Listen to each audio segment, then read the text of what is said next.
Subscribe करें और bell दबाएं ताकि कोई खबर रह न जाए।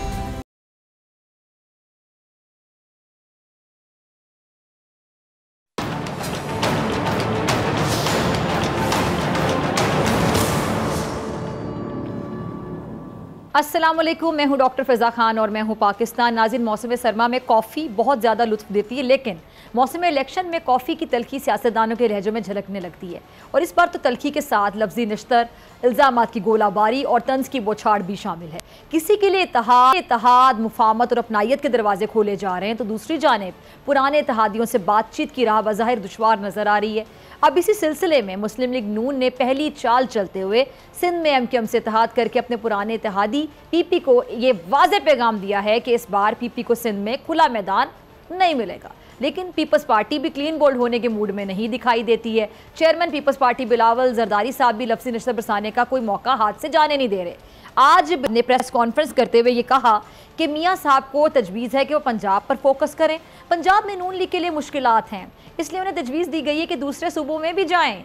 और चेयरमैन पीपी ने मजीद क्या कहा, ज़रा देखिएगा। जी, पीपल्स पार्टी तो हर पिच पर खेलने के लिए तैयार है, लेकिन इस तमाम सूरत हाल में एमक्यूएम पाकिस्तान पर भी सवाल उठ रहे हैं कि वो कैसे उस जमात से इत्तेहाद कर सकती है जो माजी में उसकी शदीद मुखालिफ रही हो। बल्कि इस हवाले से कल ही मेरे रेहान हाशमी साहब थे, उन्होंने भी कुछ इस तरह के ख्यालात का इजहार किया और उन्होंने कहा कि हमें मुस्लिम लीग नून से गिले शिकवे हैं। क्या कहा था रेहान साहब ने, जरा ये देखिएगा। हमें गिला है पीएमएलएन से, ऐसी बात नहीं है कि हम क्लीन चिट दे रहे हैं, क्योंकि हमें उनसे बहुत गिला है।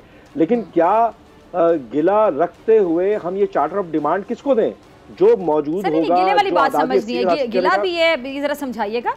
देखिए, गिले की वजूहात है ना, उसकी 2-3 वजूहात हैं। हम ये गिला करते रहे हैं कि जनाब आपने जो 72 बड़ी मछलियों के खिलाफ होने वाले ऑपरेशन को जो अंदरून सिंध होना था वो अर्बन एरियाज में अपने दौरे इख्तिदार में मुसल्लत किया। जी, तो सुना आपने रेहान हाशमी साहब को, कल मेरे प्रोग्राम में ये बात वो कर रहे थे। इसी सूरत हाल पे बात करने के लिए मेरे साथ मौजूद हैं एमक्यूएम के सीनियर रहनुमा फ़ारूक सत्तार साहब। किसी तारुफ के मोहताज नहीं, बहुत शुक्रिया फ़ारूक सत्तार साहब वक्त देने के लिए। तो फ़ारूक सत्तार साहब, आपने भी ये इंट्रो में जो क्लिप चलाया वो सुना होगा। ये रेहान हाशमी साहब फरमा रहे हैं अभी से जिस तरह की वो बातें कर रहे हैं, हालांकि इत्तेहाद भी हो गया, तो बातों से लग रहा है कि एमक्यूएम ने शायद नज़रिया ज़रूरत के तहत इत्तेहाद किया है, पूरे दिल से इत्तेहाद नहीं हुआ। कैसा ही है?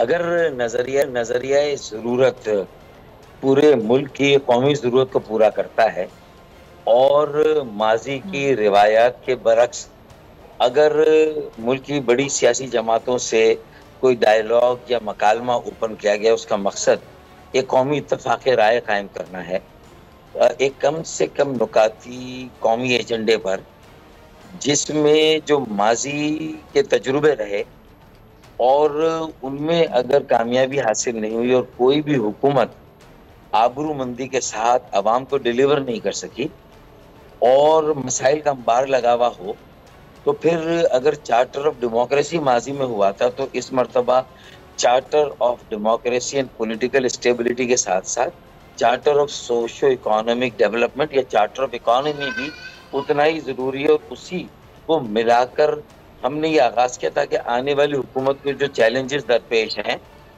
और हुकूमत और अपोजिशन की लड़ाई, इल्ज़ाम जवाबी इल्ज़ाम में पूरे मुल्क के 25 करोड़ आवाम और पार्लियामान यरगमाल हो जाती है, उस कैफियत को बचाने के लिए एक चांस पूरे मुल्क को दे रहे हैं। लोग सियासत से, सियासी जमातों से तंग और बेजार हैं। उनके एतमाद को दोबारा हासिल करना है, बहुत संजीदगी से, अखलास के साथ, नेक नीति के साथ एक ऐसे कौमी एजेंडे पर इत्तफाक राय करना होगा जिसमें इलेक्शन की बंदरबाट, सीट के एडजस्टमेंट, इंतखाबी इत्तेहाद की अहमियत नहीं, वो एक जुज़ है उसका छोटा सा। असल मसला तो यह है कि क्या मुल्क की ज़्यादा से ज़्यादा सियासी जमातें किसी कम से कम नुकाती एजेंडे पर मुत्तफिक हो सकती। मसलन मजबूत वफाक, मजबूत पाकिस्तान की या मजबूत मरकज, मजबूत पाकिस्तान की अलामत ये 5 दहाइयों से कहा जा रहा था। फिर बड़ी जमातें मुश्किल से मानी और कॉम्पोरिस्टों की बात मान के एक 18वीं तरमीम में सूबाई खुद मुख्तारी सूबों को दी गई। पार्टिसिपेटरी जमहूरियत इस मुल्क को बचा सकती है, इसकी बका, सलामती, तामीर और तरक्की और सस्टेनेबल इकोनॉमिक डेवलपमेंट। ऐसा ना हो कि माशी तरक्की होती है फिर तनज़्ज़ुली, फिर तरक्की होती है फिर तनज़्ज़ुली, इससे काम नहीं चलेगा। सस्टेनेबल इकोनॉमिक डेवलपमेंट कैसे होगी, सेकेंडरी जो वो डेवलपमेंट गोल्स हैं वो कैसे हासिल होंगे, और ये जो माशी बुरान फारूक सत्तार साहब कैसे होगी? ये तो आपने एक ऐसा सवाल उठा दिया जिसका जवाब तो मैं भी आपसे पूछना चाहूंगी कि कैसे होगी। अभी तक हम देख रहे हैं कि जी चले इत्तेहाद हो गया, फिर कोई लेवल प्लेइंग फील्ड ना होने का शिकवा कर रहा है, कोई कह रहा है कि जी हमारे पास भी कभी लेवल प्लेइंग फील्ड नहीं थी, किसी के पास भी नहीं है। तो ये जो आगे आप लोगों ने होमवर्क किया है, आप लोगों के पास प्लान क्या है कि इकोनॉमी को बेहतर कैसे करना है? मैंने तो नहीं सुना कि किसी भी सियासी जमात ने ये बताया हो कि हमारे पे ये प्लान है और आगे जाके हम इस पे काम करेंगे। देखें, हमारे मंशूर में भी है, पिछले मंशूर में भी था, इस मंशूर में इंशाल्लाह ज्यादा फसाहत से, ज्यादा वसाहत से होगा इंशाल्लाह। और ये जो 8 रुकनी या 6 रुकनी कमेटी बनेगी, 4 हमारे जिस तरह वो डिलीवर होता रहा वही आगे जाके होगा।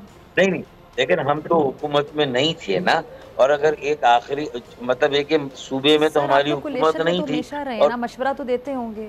जी जी मशवरा देते हैं, लेकिन अगर पीटीआई भी ना माने और एक 1.25 साल में पीडीएम भी जिन मुश्किलात के शिकार है उनकी हुकूमत, वो भी अगर उस तरह से एजेंडे पर काम ना कर सके, लेकिन अब अगर हमारी बातचीत शुरू हुई है उस कौमी एजेंडे पर, और साद रफीक और अयाज सादिक आकर वो बात करे जो हमारे दिल की, जो इलाकाई जमातें अमूमन करती हैं कि भाई सूबों को खुद मुख्तारी मिल गई, लेकिन बल्दियाती इदारे तो मुकम्मल तौर पर, बल्दियाती जमहूरियत तो गिर भी है, दस्ते नगर है, उनके रहमो करम पर जो सूबे, तो पहली मरतबा कहा गया नहीं, बल्दियाती इदारों को, बल्दियाती निज़ाम को भी बावसीला बनाने की जरूरत है। आर्टिकल 140 पर अमल दरामद और 140B की तरमीम हो, आईनी इस्लाहात और आईनी तरामीम के एक पैकेज पर बात हो रही है। इस तरह आर्टिकल 160 में सिर्फ मरकज से सूबों का वसाइल ना जाए और सूबों के पास वो मुर्तकिज़ ना हो जाए जो ये इर्तिकाद इख्तियार का सूबों में, उससे नीचे जाने चाहिए। तो बराह रास्त क्यों ना मरकजी से ठीक है बड़े शहरों और सेकेंडरी शहरों के पैसे मिल जाए, तो ये पहला तरीका। फिर टैक्सों का मुनसिफाना निज़ाम हो, जिसमें जो आइटम नंबर 7 है फेडरल लेजिस्लेटिव लिस्ट में, उसको जैसे every taxable income must be tax, ये बट एक्सेप्ट फॉर एग्रीकल्चर, तो क्यों वडेरे जागीरदारों की आमदनी को क्यों टैक्स नहीं होना चाहिए? तो इस बात को भी हम माना जा रहा है। बल्दियाती इख्तियारात देने पर, वसाइल देने पर बात हो रही है, माना जा रहा है। और अगर इन्हीं बातों पे जब हम दो पार्टियां एक हो जाएंगी तो फिर हम, है जी। अच्छा फारूक सत्तार साहब, एक और चीज, ठीक है, ये ठीक है, चलिए इत्तेहाद तो आपका हो गया, आगे के हवाले से भी आप अपने मंशूर के हवाले से भी दावा कर रहे हैं, अगर आप हुकूमत में होते हैं तो आप लोग डिलीवर करेंगे, मईशत पे आएगा। फारूक सत्तार साहब, लेकिन इत्तेहाद के हवाले से अभी से कुछ लोगों का ये मानना है कि ये जो इत्तेहाद है ये ज़्यादा देर नहीं चल सकेगा। पीपल्स पार्टी पहले दावा कर चुकी है कि जो इसके खिलाफ बनने वाला इत्तेहाद है वो कह रहे हैं कभी कामयाब नहीं होगा। सईद गनी साहब का क्लिप है हमारे पास, ये ज़रा सुनिएगा फारूक सत्तार साहब, नाज़रीन आप भी ज़रा देखिएगा, फिर मैं आपकी तरफ आती हूँ। फारूक साहब जी, तो सुना आपने सईद गनी को, फारूक सत्तार साहब आपने भी सुना होगा सईद गनी साहब को, तो कहीं ऐसा तो नहीं कि वाकई इख्तिलाफात फिर गालिब आ जाएंगे और वाकई सिंध में बनने वाला जो इत्तेहाद है ये नाकाम हो जाएगा? देखिए, पहली बात तो मुझे खुशी है कि कम से कम सईद गनी ने जो बात की ना वो निस्बतन पॉलिटिकल है, और ये पॉलिटिकल बातें होनी चाहिए, इससे माहौल अच्छा रहता है। लेकिन जब ये हमारी यकजहती में तहत से ज़्यादा इसे कहता हूँ कि भाई जो हम ये समझते हैं गुज़िश्ता 15 सालों से सिंध में जिस तरह बदतरीन करप्ट तरीन हुक्मरानी रही, जो लूट खसूट का बाजार गर्म हुआ, जो सारे बल्दियाती इख्तियारात वसाइल मुर्तकिज हो गए, 18वीं तरमीम से भी सूबे को वसाइल भी मिले, इख्तियारात मिले, और फिर जो मुशर्रफ साहब के ज़माने का जो बल्दियाती कानून था वो ख़त्म करके आइन के आर्टिकल 140A की नफ़ी के तहत जो बल्दियाती कानून 2013 में बनाया गया वो आइन के 140A की नफ़ी थी, आइन की नफ़ी थी। और सुप्रीम कोर्ट में गुलजार अहमद शेख साहब ने भी ये फैसला दे दिया मेरी और MKM की पिटीशन पर। तो उसके बावजूद भी हर धर्मी है कि उन्होंने कहा कि इख्तियारात पानी, सीवरेज निकासी आप, फरामी आप, निकासी आप, कचरा उठाने का इख्तियार, फिर उसके बाद transportation, master plan, building control, तामीरात, ये सारे इख्तियारात बल्दियाती हैं। आपने इसे हड़प कर रखा है, हथिया लिया है। ये तो ज्यादती है, ये जुल्म है, ये गैर जमहूरी, गैर सियासी, गैर आईनी रवैया ये सुप्रीम कोर्ट कह रही है। और सुप्रीम कोर्ट अभी तक एक सवाल उठाया जाता है ना फारूक सत्तार साहब, तमाम धड़े जो थे वो एक पेज पर आ गए थे, तो बल्दियाती इंतखाबात का बॉयकॉट करने की क्या वजह थी? तब भी तो आप लोग आकर ये बेहतरी की तरफ एक कदम बढ़ा सकते थे अगर आ जाते तो।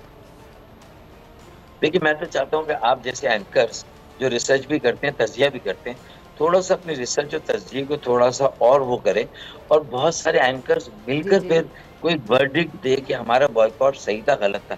हम कैसे 73 सीटें यूसी की कराची की कम कर दी जाएं पीपल्स पार्टी की सूबाई हुकूमत की तरफ से, और वो खुद भी बाद में मान लें, और इलेक्शन के फौरन, बल्दियाती इलेक्शन के फौरन बाद 53 सीटों का इजाफा भी कर दें अपनी गलती को मानकर।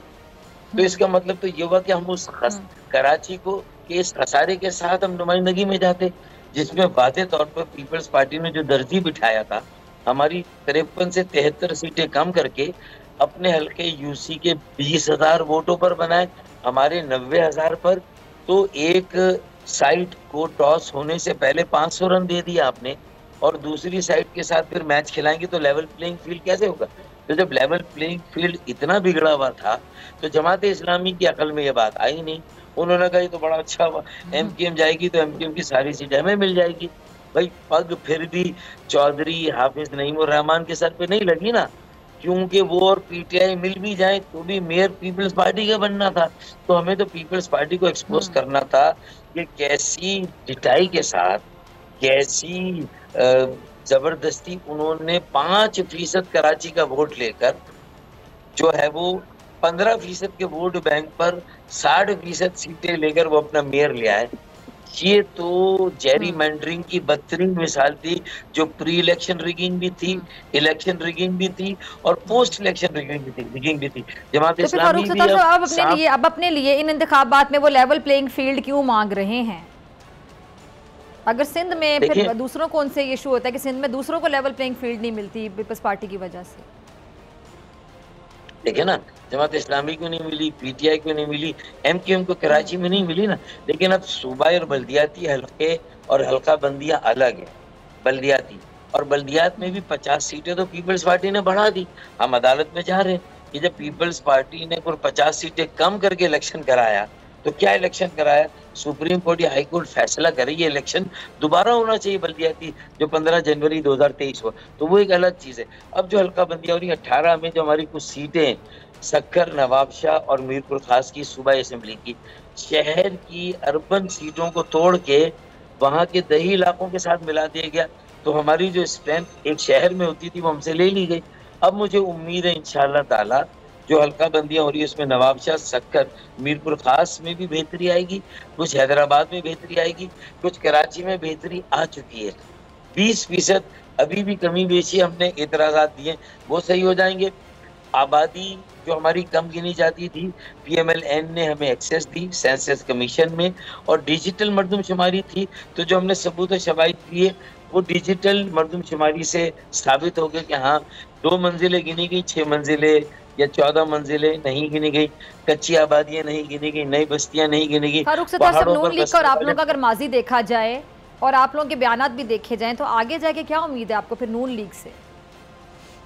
देखें, उसकी दुरुस्तगी पीडीएम की हुकूमत में शुरू हो गई ना, जब उन्हें भी यकीन आ गया कि एमक्यूएम वाले कौम परस्त नहीं है, ये गैर मंतकी बात नहीं करते, ये गैर माकूल बात नहीं करते। इन्होंने जो सबूत शवाहिद दिए एहसन इकबाल साहब ने वेरीफाई किए अपने सारे डिजिटल डेटा से, और उन्होंने देखा कि भाई इन्यूमरेटर और असिस्टेंट कमिश्नर और डीसीज जो पीपल्स पार्टी के अंडर में थे। नून लीग को तो समझ आ गई आप लोगों की कि आप लोग बड़े राइट पर हैं और आप लोग ही हैं जो सिंध में बेहतरी ला सकते हैं, लेकिन आप लोगों को बात समझ नहीं आ रही ना। रेहान हाशमी साहब आपकी पार्टी से हैं, वो तो अभी तक शुकुक शुबात का शिकार है, जिनका उन्होंने इजहार बरमला कल कर दिया प्रोग्राम में। नहीं, आप लोग भी यकीन रखें नून लीग पे, यकीन तो दोनों तरफ से होता है।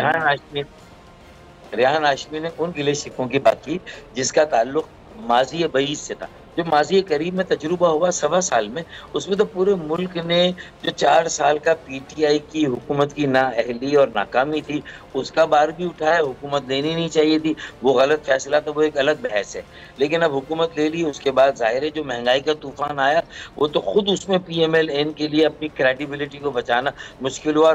चूंकि एमकेएम उनके साथ थी तो हमें भी बहुत सारे सवालों का जवाब देना पड़ता, लेकिन कम अज कम मरदूमशुमारी अगर ठीक हो गई, बेहतर हो गई, ठीक नहीं कुछ। अच्छा, एक और सवाल फारूक साहब, एक बड़ा अहम सवाल ज़हन में आता है कि आप लोग ज्यादातर हुकूमत के साथ, ये बात सुन ले, जी 70 लाख की आबादी सुन ले, 70 लाख की आबादी बाजियाब हो गई तो एक कौमी असेंबली की सीट अगर पूरे मुल्क में इजाफा हुआ, कराची में हुआ, 3 सूबाई असेंबली की सीटें कराची की बेहतर हो गई, वापस आ गई, तो हमारी सीटों में इजाफा हुआ।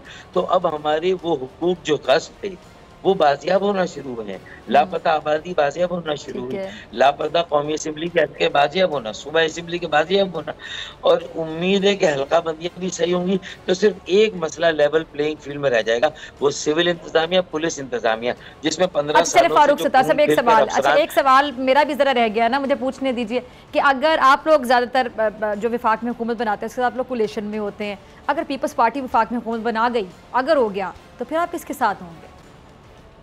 नहीं, आपने क्या कहा? विफाक में जो हुकूमत बनाता है अगर पीपल्स पार्टी विफाक में हुकूमत में आ जाती है तो क्या आप लोग नून लीग के साथ ही रहेंगे?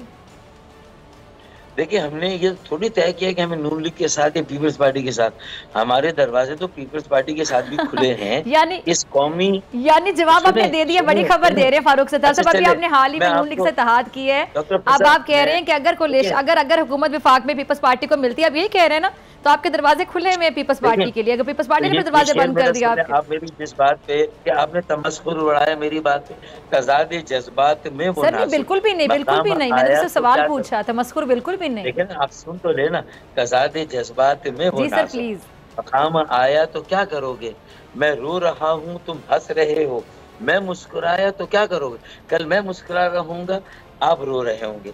तो मेरे ख्याल में हमें एक दूसरे की बात के अखलाक को समझना चाहिए।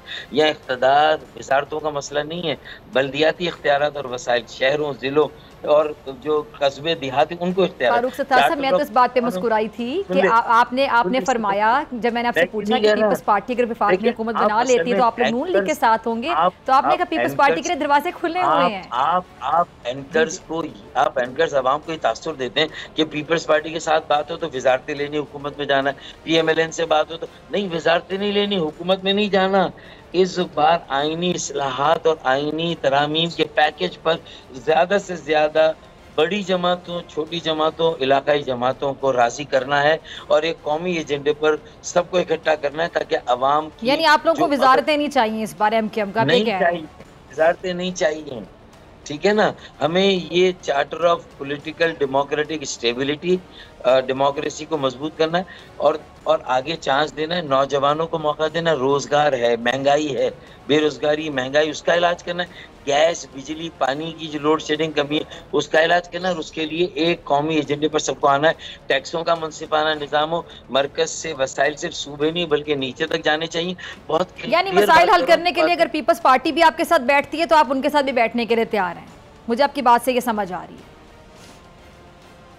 पार्टी अगर बैठेगी तो इसका मतलब है कि 15 सालों में वो जिस चीज पर नहीं बैठे उन्हें भी रियलाइज हुआ कि काश वो अर्बन को भी अपने साथ लेके चलते।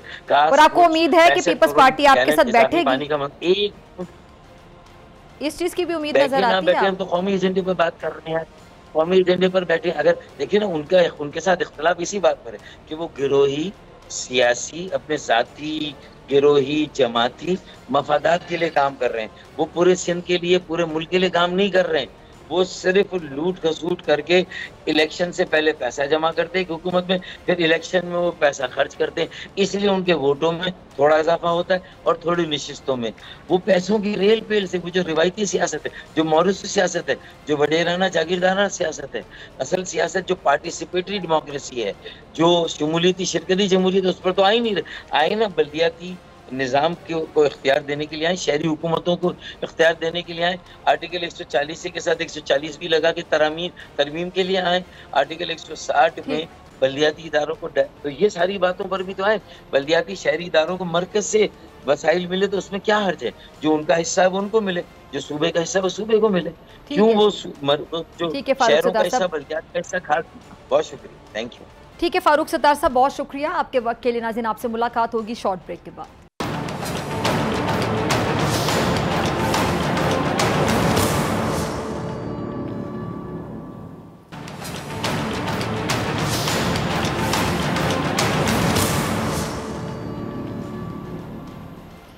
वेलकम बैक नाजरीन। इत्तेहाद हो रहे हैं जी, और ऐसी पार्टियां जो कि 16 महीने हुकूमत में रहीं, एक साथ रहीं, एक पेज पर रहे, और जो दो बड़ी पार्टियां थी 13 जमाती इत्तेहाद में, पीपल्स पार्टी और नून लीग, जैसी हुकूमत ख़त्म होती है हम देखते हैं कि दोनों पार्टियां आमने सामने आ जाती, इख्तलाफात में शिद्दत आती चली गई। मेरे साथ मौजूद हैं इस वक्त साबिक वज़ीर सिंध पीपल्स पार्टी के सीनियर रहनुमा मुराद अली शाह साहब। बहुत शुक्रिया शाह साहब वक्त देने के लिए, ज्वाइन करने के लिए। शाह साहब, हर कोई ये जानना चाह रहा है कि नून लीग और पीपल्स पार्टी में अचानक से इतने इख्तलाफात जो शुरू हो गए, ये वजह क्या थी? ये जो क्राइसिस है उसकी बुनियादी वजह क्या पंजाब से शुरू हुई जहां आप लोग मुतहरिक हुए, या कोई और बात है? नून लीग से तो वजह पूछ लीजिए, मैं अपना आपको तज्जिया दे देता हूँ कि हुआ क्या जी है। सर। जब इमरान खान की हुकूमत थी उस वक्त पाकिस्तान पीपल्स पार्टी के चेयरमैन बिलावल भुट्टो जरदारी साहब और सदर आसिफ अली जरदारी साहब ने उस नो कॉन्फिडेंस मोशन मूव किया। पाकिस्तान पीपल्स पार्टी ने उसको कामयाब हुए, और जब पीटीआई की हुकूमत ख़त्म हुई तो पीपल्स पार्टी ने नून लीग, इसलिए कि उनके पास ज़्यादा सीटें थीं, उनको इनवाइट किया कि प्राइम मिनिस्टर उनकी तरफ से आए, और शहबाज शरीफ साहब प्राइम मिनिस्टर बने और हम कोalition में उनके साथ आए। इस वक्त नून लीग अपनी पंजाब में पोजीशन देख रही है कि ख़राब होती चली जा रही है। सिंध में उनके पास कुछ है नहीं, और बयानात देख के सिर्फ वो इंतशार फैलाना चाहते हैं। आज बलूचिस्तान गए हैं, वहाँ पे भी मैं यही कहूँगा कि चेयरमैन बिलावल भुट्टो जरदारी साहब ने साफ कह दिया था कि जब हमने बाप पार्टी से सिर्फ कुछ वोट लिए थे सेनेट में तो ये नाराज हो गए थे, आज उन्होंने उसको अपना बाप बना लिया। तो ये परेशानियां अगली हुकूमत ना बनने की देखते हुए वो लोग इस किस्म के बयानात दे रहे हैं। और ख़ास तौर पे आज जो बयान एक आया है या ट्वीट आई है एहसन इकबाल साहब की, उससे तो साफ जाहिर होता है कि उनको सिंध के बारे में कुछ पता ही नहीं है। उन्होंने कहा है कि जी 98 से 90 तक पीपल्स पार्टी की हुकूमत ने घर पे कोई काम नहीं किया कोयले के हवाले से। ठीक है। अच्छा शाह साहब, एक और चीज़, ये जो बिलावल भुट्टो जरदारी साहब हैं, ये बड़ी जारहाना सियासत कर रहे हैं, जबकि आसिफ अली जरदारी साहब मुफाहमत के बादशाह हैं। तो पीपल्स पार्टी की जो पार्टी पॉलिसी है वो बेसिकली है क्या? देखिए, क्राइसिस तो उनकी नज़र में, क्राइसिस उनके यहाँ चल रहे हैं सारे। हम तो इलेक्शन की तरफ जाना चाह रहे हैं। हमने चेयरमैन बिलावल भुट्टो जरदारी साहब ने पहले दिन से कहा है कि हम इलेक्शन के लिए तैयार हैं, आप जल्दी इलेक्शन कराएं। ये लोग ही थे जो हुकूमत होते हुए भी उन्होंने पंजाब में बाई इलेक्शंस हारी। सिंध में आपने देखा पीपल्स पार्टी ने जहां जहां अपने उम्मीदवार खड़े किए, चाहे हम ऑपोजिशन में भी थे उस वक्त, तब भी वफाक में ऑपोजिशन में थे, तब भी इमरान खान से हम जीते और हमने अपनी सारी सीटें जीती। हम तो उस इलेक्शन के लिए तैयार हैं। क्राइसिस उनके पास ये आ गई कि अब इलेक्शन की डेट अनाउंस हो गई है तो क्राइसिस सिचुएशन में चली गई है। अरे शाह साहब, ये ज़रा ये क्लियर कर दें, मैंने अभी ये सवाल ये पूछा था, ये मुझे जवाब आपका समझ नहीं आया। जो जारहाना सियासत कर रहे हैं बिलावल साहब, आसिफ अली जरदारी साहब मुफाहमत के बादशाह समझे जाते हैं, आपकी पार्टी की पॉलिसी क्या है? देखिए, पीपल्स पार्टी 8 फरवरी की इलेक्शन की तैयारी उन्होंने शुरू कर दी है। हम तैयारी कर रहे हैं, हम इलेक्शन जीतने की मंसूबाबंदी बना रहे हैं और इंशाल्लाह ताला हम जीतेंगे। और कल का आपने थर का जलसा देख लिया होगा बिलावल भुट्टो जरदारी साहब का। जिस तादाद में लोग वहाँ आए थे उससे पता चल गया है कि लोगों का मूड क्या होगा। और इंशाल्लाह ताला हमारी हिकमत अमली और हमारी स्ट्रेटजी यही है कि हम 8 फरवरी 2024 का इलेक्शन चारों सूबों में जीतेंगे। अच्छा शाह साहब, ये जो जरदारी साहब है दावा तो कर रहे हैं कि जो आइंदा हुकूमत है वो बनाएंगे, लेकिन अभी तक आप पंजाब समेत जो दीगर सूबे हैं उसमें उस तरह से मुतहरिक नहीं हुए हैं सिवाय सिंध के, क्या वजह है? देखिए, पंजाब आसिफ अली जरदारी साहब और चेयरमैन बिलावल भुट्टो जरदारी साहब जाते रहे हैं और उन्होंने पार्टी को वहाँ मुतहरिक किया है। और इंशाल्लाह ताला ये तो आप नून लीग को देखें ना कि वो जैसे कहा कि एक इक्का दुक्का सीटों के लिए पूरी की पूरी नून लीग बलूचिस्तान पहुंच गई। हम तो अपना यौम तासीस यानी फाउंडेशन डे बलूचिस्तान में कोयटा में करने जा रहे हैं 30 नवंबर को। इसी तरीके से पंजाब भी जाएंगे, इलेक्शन की शेड्यूल जैसे ही आएगा। और उससे पहले भी हमारी इस वक्त तो होमवर्क चल रहा है और पार्टी मुतहर्रिक है। इंशाल्लाह ताला पंजाब की जो डिवाइडेड एटमोसफियर है, जहाँ पे PMLQ अब है कि नहीं है, लेकिन है उसका भी फैक्शन, PTI, TLP और आपकी PMLN, ये सारे मिलके इनके सर इत्तेहाद बने चले जा रहे हैं, आप लोग खुद भी कह रहे हैं, लेकिन आप लोग कह रहे हैं होमवर्क चल रहा है। चले खैर होमवर्क अभी चल रहा है आपका, तो ये MQM GDA और अब बलोचिस्तान में जो इत्तेहाद बन रहे हैं, आप लोगों को थोड़ी परेशानी तो होगी, जारी बात है। कितना सियासी तौर पर नुकसान होगा आपके मुताबिक आप लोगों को? देखिए, जहाँ तक सिंध का ताल्लुक है तो ये MQM GDA, PMLN, even PTI भी हमारे खिलाफ, JUI, ये सब इकट्ठे होके, ये पहली बार नहीं हो रहा। 2018 में भी ये सारे साथ थे। कई जगहों पे PTI की और दूसरी जमातों की अंडरस्टैंडिंग्स थी और पीपल्स पार्टी अकेली इलेक्शन लड़ी थी। तो ये भले इनका हक है, वो आए, कोशिश करें। बलूचिस्तान की जहाँ तक बात है, बलूचिस्तान के लोग अब थोड़े से परेशान तो होंगे कि ये पार्टी, उनके जो लोग हैं जो इलेक्ट होते आ रहे हैं, वो हर इलेक्शन में एक नई जमात के साथ इत्तेहाद करते हैं। तो इस दफे हम उम्मीद करते हैं कि अवामी वोट जो होगा बलूचिस्तान का, वो उसी पार्टी के साथ होगा जो कंसिस्टेंट रही है, जो कि पाकिस्तान पीपल्स पार्टी है, जिसमें आसिफ अली जरदारी साहब ने आगाज हुकूक बलूचिस्तान का जो है वो उसका आगाज किया था। उसके साथ साथ बलूचिस्तान के साथ जो दूसरों ने जो किए थे इकदाम, उनकी माफी जरदारी साहब ने मांगी। इंशाल्लाह ताला पाकिस्तान पीपल्स पार्टी अपना अवामी वोट इस दफे बलूचिस्तान में भी लेने में कामयाब होगी। ठीक है। अच्छा, तो ये शाह साहब काफ लीग इस्तेकाम में पाकिस्तान पार्टी या फिर JUI से आप लोगों का इत्तेहाद किससे होने जा रहा है? किसी से बातचीत चल रही है? क्योंकि इत्तेहाद का मौसम है आजकल। देखिए, इस वक्त मेरे इल्म में नहीं है, ना मेरा ख्याल है कोई ऐसे इत्तेहाद की बात इलेक्शन से पहले हो रही है। आगे जैसे इलेक्शन का टाइम करीब आएगा तो अगर कहीं मुनासिब लीडरशिप समझेगी और लोकल लोगों से सलाह मशवरे के बाद अगर कहीं लोकल इत्तेहाद की जरूरत होगी तो वो करेगी। और उसके बाद जो एक जनरल हर एक का ख्याल है कि कोई एक जमात तो वाज़ेह अक्सरियत नहीं ले जाएगी, एक कोलिशन गवर्नमेंट बनेगी। वो इलेक्शन के बाद ही हम देखेंगे कि किसके साथ कोलिशन गवर्नमेंट बन सकती है। ठीक है। सर, ये एक और चीज़, ये पाकिस्तान पीपल्स पार्टी है, ये विकटें गिराने का आगाज़ कब करेगी भी या नहीं करेगी? ये इस्तिलाह जो है ना, ये क्रिकेट के हद तक ठीक है।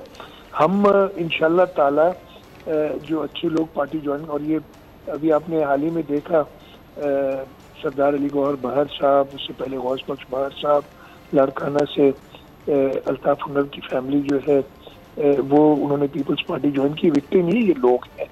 ये इस्तिलाह क्रिकेट के लिए सही रहती है, ये उन्होंने शुरू की थी। मेरा ख्याल है उसी पे हमें रहना चाहिए। तो ये अच्छे लोग जो अच्छे कैंडिडेट हैं, जो लोगों की खिदमत कर सकते हैं, जो पीपल्स पार्टी की फिलॉसफी के साथ चल सकते हैं, अवामी खिदमत की। ठीक है जी, मुराद अली शाह साहब, बहुत शुक्रिया आपके वक्त के लिए। नाज़रीन, आपसे शॉर्ट ब्रेक के बाद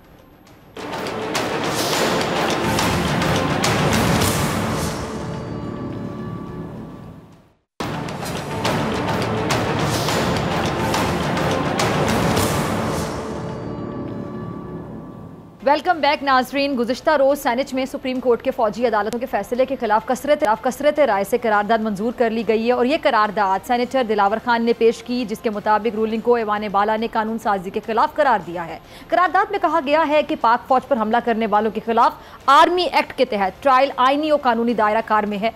रियासत मुखालिफ, जलाओ घिराव और तशद्दुद के मुल्ज़िमान के खिलाफ आर्मी एक्ट के तहत ट्रायल ऐसे वाक़यात की रोकथाम करता है। अब लार्जर बेंच जायजा ले और फैसले पर नजरसानी की जाए। इस करारदाद में 9 मई वाक़ये का जिक्र भी है, जिसमें मुलव्विस अफराद का मिलिट्री कोर्ट में ट्रायल किया जाए। इस हवाले से बात करने के लिए मेरे साथ स्टूडियोज में कानून हाफिज एहसान अहमद साहब, बहुत शुक्रिया आपका वक्त देने के लिए। और सीनियर तजियाकार अब्दुल्ला हमीद गुल साहब भी हमें ज्वाइन करें, आपका भी बहुत शुक्रिया अब्दुल्ला साहब ज्वाइन करने के लिए। अब्दुल्ला साहब, आपकी इजाज़त से मैं हाफिज एहसान साहब से शुरू करना चाहूँगी। हाफिज साहब, जो मिलिट्री कोर्ट ट्रायल के हवाले से जो करारदाद मंजूर हुई है वो कितनी अहम है और कितनी ज़रूरी है, और अब इस फैसले की जो कानूनी हैसियत है ये नाज़रीन को ज़रा आम अल्फाज में समझाइएगा। डॉक्टर साहब, बहुत शुक्रिया आपका। जिस तरह सेनेट के अंदर एक कंसर्न जो है वो सामने आया है, इस तरह पाकिस्तान का जितना भी सारे लोग ऐसे हैं जो पाकिस्तान की नेशनल सिक्योरिटी को चाहते हैं कि इसके अंदर जो है कोई ऐसी चीज़ जो है वो ना की जाए कि जिससे इसका ब्रेकेज आए या इसके जो इंस्टॉलेशंस है उसके ऊपर मिलिट्री इस्टेब्लिशमेंट है कोई अटैक ना आए। या उसके बाद ये है कि इस मुल्क के अंदर जो एस्फनेज या स्पाई, या उसके बाद ये है कि पाकिस्तान के जो फॉरेन एनिमीज़ हैं उनके साथ मिल के पाकिस्तान का नेशनल सिक्योरिटी ब्रीच न करे। या आर्मी के अंदर जो लोग हैं और वो रिटायर्ड जो आर्मी के लोग चले गए हैं उनके साथ मिल के कोई ऐसी चीज़ ना की जाए कि जिससे पाकिस्तान का जो एक पूरा एक सिक्योरिटी पैराडिम है उसके अंदर कोई प्रॉब्लम आए। या हमारी जो ऑन गोइंग मिलिट्री ऑपरेशंस चल रहे हैं अगर उसके ख़िलाफ़ को खड़ा हो तो उनके ख़िलाफ़ जो है वो प्रॉपर तरीके से लॉ जो है उसको हरकत में आना चाहिए, और जो भी उसके अंदर मुलव्वस हो उसको लॉज जो है, और वो लॉज दुनिया के सारे ममालिक की तरह पाकिस्तान में भी है कि हर मुल्क के अंदर एक मिलिट्री लॉ होता है और वो मिलिट्री लॉ ही डील करता है इन सारी एक्सेप्शनल सिचुएशंस को, एक्स्ट्राऑर्डिनरी सिचुएशंस के अंदर। वो चाहे अमेरिका हो, चाहे बरतानिया हो, चाहे उसके बाद फ्रांस, रशिया, चाइना, आपके जो हमसाया ममालिक है बांग्लादेश, थाईलैंड, यूएई, सऊदी, सब दुनिया के, मिस्र, हर दुनिया के मुल्क के अंदर मिलिट्री लॉज है।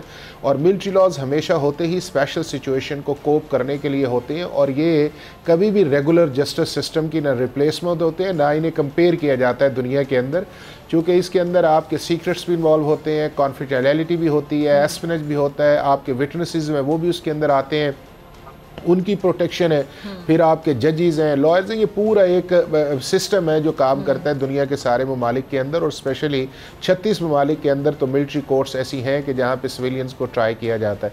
इसी तरह पाकिस्तान का जब मिलिट्री लॉ बना तो उसके अंदर भी ये गुंजाइश जो थी वो शुरू के अंदर नहीं थी कि आप सिविलियंस को ट्राई कर सकें, 1952 का हो या 53 या 61 का, लेकिन 1961-7 के अंदर जब 2 अमेंडमेंट्स इसके अंदर लेके आई गई, और जिस तरह दुनिया के दूसरे ममालिक की तरफ मैंने इशारा किया ये चीज़ें मौजूद थी पहले से ही, तो उसके अंदर ये है कि जब 21D और उसके अंदर ऑफिशियल सीक्रेट एक्ट और सेक्शन 59(4) को डाला गया तो ये मामला जो है पहली दफ़ा जो है पाकिस्तान के हाई कोर्ट्स के अंदर ये चैलेंज हुआ कि क्या सिविलियंस को ट्राई किया जा सकता है। और ये वो बात है जब आपका 1973 का कॉन्स्टिट्यूशन अभी नहीं आया था।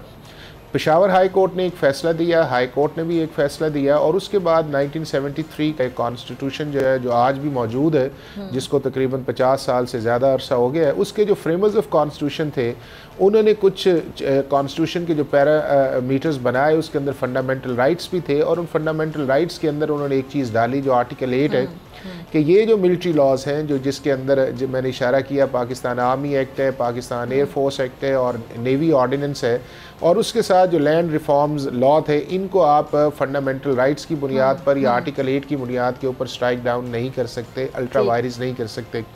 और ये कॉन्स्टिट्यूशन के अंदर एक एक्सेप्शन जो है सब आर्टिकल 3 के अंदर आर्टिकल 8 में प्रोवाइड की गई, और फिर ये मामला सुप्रीम कोर्ट ऑफ पाकिस्तान में पहली दफ़ा 1975 के अंदर गया, और वहाँ उस वक्त जो चीफ जस्टिस हमूद रहमान साहब थे उन्होंने एक फ़ैसला दिया और उन्होंने कहा कि ये जो अमेंडमेंट्स आई हैं ये पार्लियामेंट की कॉम्पिटेंसी भी है, इसके अंदर कोई स्पेशल ट्रीटमेंट भी नहीं है, और आप स्पेशल सिचुएशन के लिए स्पेशल लॉज जो हैं वो बना सकते हैं, और इसके अंदर ड्यू प्रोसेस ऑफ लॉ की भी कोई वायलेशन नहीं है। चूँकि जहाँ तक अपील की बात है तो उसके अंदर ये है कि 2 फोरम इंटरनल प्रोवाइडेड है पाकिस्तान आर्मी के अंदर, एक ट्रायल है, दूसरा अपील है, तीसरा जो है वो आर्मी चीफ के पास आपका केस जाता है मर्सी के लिए, या आप उसके अंदर जो भी आप प्रेयर करना चाहें, और फिर आपको जो है हाई कोर्ट की जो कॉन्स्टिट्यूशनल जुरिस्डिक्शन आर्टिकल 199 उसके अंदर और आर्टिकल 185 सुप्रीम कोर्ट के अंदर, तो ये मामला जो था फिर उसके बाद 96 सुप्रीम कोर्ट में आया, फिर 2007 में आया, उस वक्त के चीफ जस्टिस खार मोहम्मद चौधरी साहब ने भी यही फैसला दिया।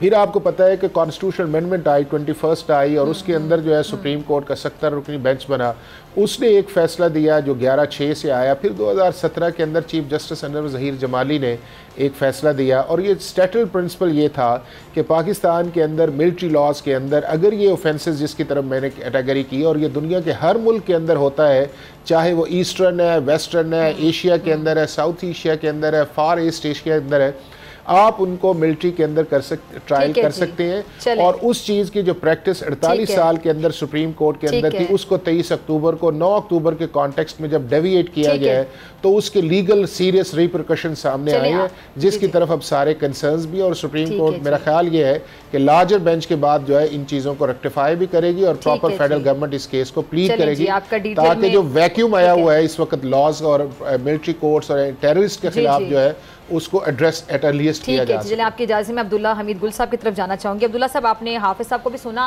तो अब्दुल्ला साहब, मिलिट्री कोर्ट ट्रायल से जो दहशतगर्दी है उसकी रोकथाम में यकीनी तौर पे मदद मिलेगी, कितनी मदद मिलेगी? बिस्मिल्लाहिर्रहमानिर्रहीम, बहुत शुक्रिया आपका। देखिए, मसला ये है कि अभी बड़ा अच्छे तरीके से मेरे ख्याल में हाफिज साहब ने जो है वो बयान कर दिया है, लेकिन इसके अंदर बहुत चंद अहम पॉइंट्स हैं। पहली बात यह है कि तमाम जो सुप्रीम कोर्ट के जो फैसला है उसके अंदर इस चीज को मद्देनजर रखना चाहिए था कि लॉयल्टी जो है वो स्टेट के साथ पहले है। तमाम आर्टिकल जो आपको किसी किस्म के भी जो है रिलैक्सेशन देते हैं या ह्यूमन राइट्स रिलेटेड हैं या वो आपके जो एक सिटीजन राइट्स हैं, उसके लिए लॉयल्टी शर्त है। 6 ऐसे कवानीन मौजूद हैं जिसमें पहले लॉयल्टी आपकी रियासत, आपके मुल्क के साथ अगर है तो फिर आप जो है वो उसके लिए एलिजिबल है। ये एक बड़ा अहम पहलू है। दूसरी बात यह है कि इसमें 1952 से और 67 का जो एक्ट है उसके बाद से तकरीबन हजारों केस जो है वो ट्रायल हो चुके हैं, जिसमें सिविलियंस को भी ट्रायल किया गया, जिसके अंदर मिलिट्री वालों को भी ट्रायल किया गया।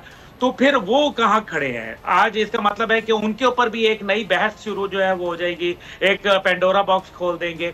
फिर तीसरी बात इसके अंदर यह है कि जब 2015 के अंदर अभी जो 11 जजों ने जो फैसला दिया था 11-6 का, उसके अंदर जिन्होंने फैसला दिया, क्या उनको भी ट्रायल होगा कि उन्होंने गलत फैसला क्यों दिया?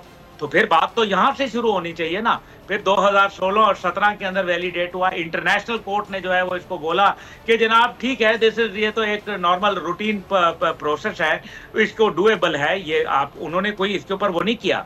अमेरिका में होता है, भारत में होता है, दुनिया के अंदर 39 ऐसे ममालिक हैं और इससे भी ज्यादा जिसके अंदर बकायदा जो है वो मिलिट्री कोर्ट जो है वो लगते हैं।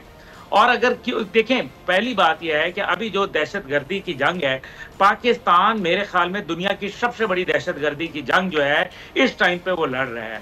इस साल जो है हमारे मेरे ख्याल में कम से कम हमारी जो कैजुअल्टीज हैं वो 1000 से ज्यादा पुलिस और हमारे जो लॉ इन्फोर्समेंट एजेंसीज हैं उनकी हो चुकी हैं। अभी ये कर्नल हसन हैदर जो है वो शहीद हुए।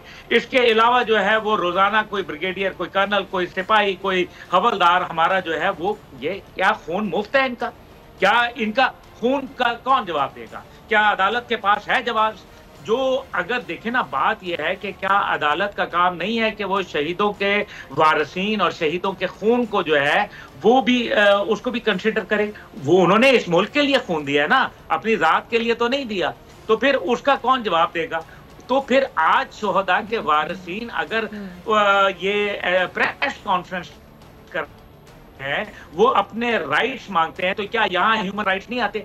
9 मई के मुल्जमान को बचाने के लिए आप हर सतह के ऊपर जो है मत जाएं। खुदा के लिए पाकिस्तान की स्टेट जो है उसको आप जो है निशाना न बनने दें, क्योंकि अगर ये रियासत को जो है कमजोर किया गया तो पूरा पाकिस्तान की बुनियादें हिल के रह जाएंगी। आप ये देखें कि इस टाइम पे जो यहाँ से एक और सवाल ज़हन में आता है अब्दुल्ला साहब, ये जिस तरह आपने 9 मई के वाक़यात का जिक्र किया, तो 9 मई वाक़े के जो जिम्मेदारान हैं उनका मिलिट्री कोर्ट ट्रायल जो है मुस्तकबिल में किसी नाखुशगवार वाक़े को रोकने में वहाँ भी यकीनी तौर पे बड़ा सूदमंद साबित होगा।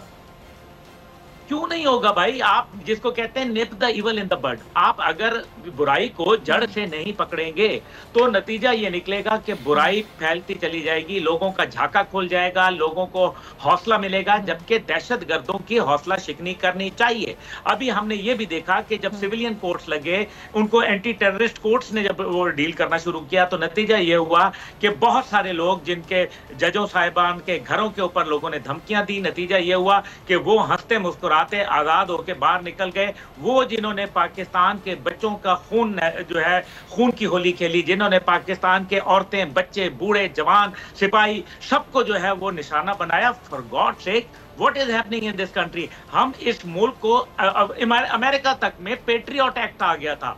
जब 9/11 का हुआ तो पेट्रियट एक्ट आया। हद ये हो गई कि जॉर्ज बुश जो है उसने ये इजाजत दे दी, जो कि किसी जमाने में वो उसको होती थी, वो जो प्रेसिडेंट उनका था जो जिसको मार दिया था, मुझे भी ज़हन में नाम नहीं आ रहा, तो उसको आपने फिर पेट्रियट एक्ट दे दिया। आपने यानी कि कह दिया कि अगर अमेरिका के इंटरेस्ट के खिलाफ कोई काम करता है तो दुनिया में उसको लाइसेंस टू किल दे दिया उन्होंने, यहां तक वो गए।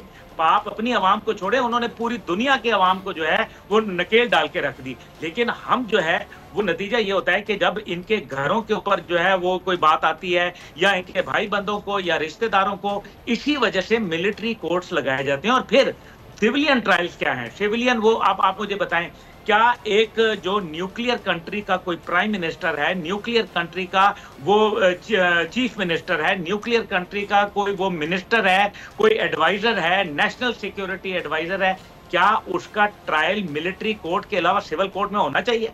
वो जो वहां बातें निकलेंगी वो आप क्या बर्दाश्त कर सकते हैं? For God sake, what are you doing?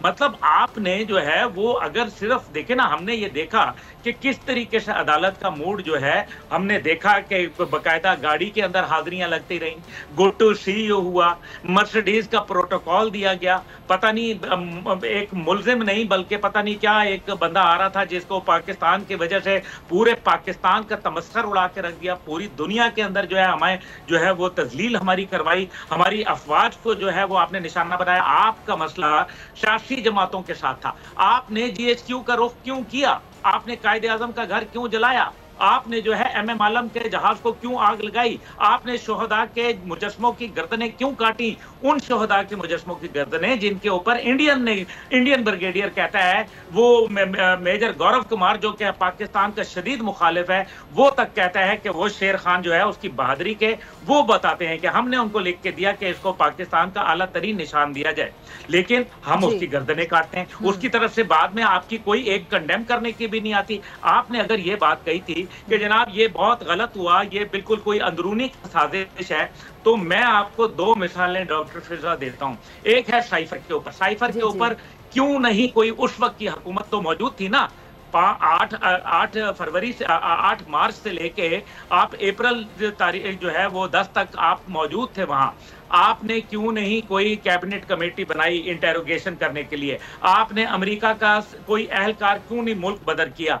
आपने जो है सेनेट के अंदर जो है वो कोई आपने करारदाद क्यों नहीं लेके आए? आपने सेनेट के अंदर कोई इसके बाकायदा हवाले से इंटेरोगेशन कमेटी क्यों नहीं बनाई? आज भी आपके सेनेटर्स मौजूद हैं, आपने क्यों नहीं किया ये काम? ये है वो बातें। आज भी आपने 9 मई के हवाले से आप बातें करते हैं, आप ये बता दें कि 9 मई के हवाले से आपने क्यों नहीं कोई एक ऐसा जो है फोरम, आपने क्यों नहीं जुडिशियल इंक्वायरी की बोला? इसलिए क्योंकि पता है कि ये मामलात है। फोरेंसिक को क्यों नहीं चैलेंज किया? बाबर अवान साहब ने अपनी अपील वापस क्यों ले ली, जिसके अंदर उन्होंने कहा कि फोरेंसिक हुआ है, जो जिनकी वॉइस नोट्स हैं, जिनके जो है बकायदा जो एक दूसरे के साथ बातचीत है, वीडियोज हैं, उनको फोरेंसिक क्यों नहीं करवाना चाहते? क्या वजह है? मुझे लास्ट कॉमेंट चाहिए हाफिज साहब का। ठीक है, हाफिज एहसान साहब आपका लास्ट कॉमेंट।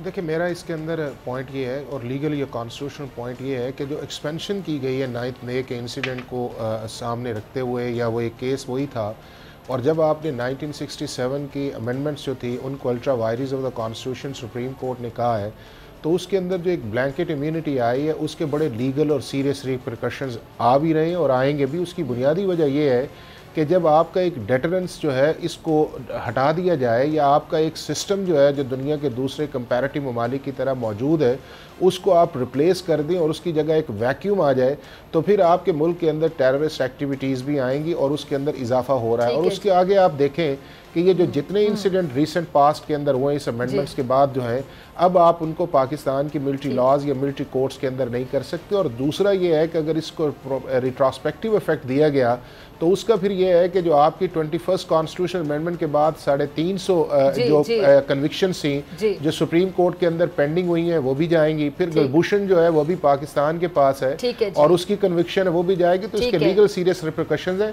फेडरल गवर्नमेंट ने, मेरा ख्याल यह है कि जिस तरह असिस्ट करना चाहिए था आर्टिकल 8 के ऊपर या 1967 के ऊपर, उस तरह किया नहीं है। अब उन्हें चाहिए कि बेहतरीन तरीके से इस केस को प्लीड करें, सुप्रीम कोर्ट का लार्जर बेंच सुने और अर्लीस्ट जो हमारे मुल्क के अंदर लीगल और कॉन्स्टिट्यूशनल वैक्यूम है उसको सुप्रीम कोर्ट के पास जाके सारी बातें करके इस इशू को रिजॉल्व करवाना चाहिए। दोनों मेहमानों का बहुत शुक्रिया। इसी के साथ मुझे दीजिए इजाजत। आपसे मुलाकात होगी सेम टाइम सेम चैनल। अगर जिंदगी ने वफा की दुआ में याद रखिएगा, अपना बहुत ख्याल रखिएगा। अल्लाह ने के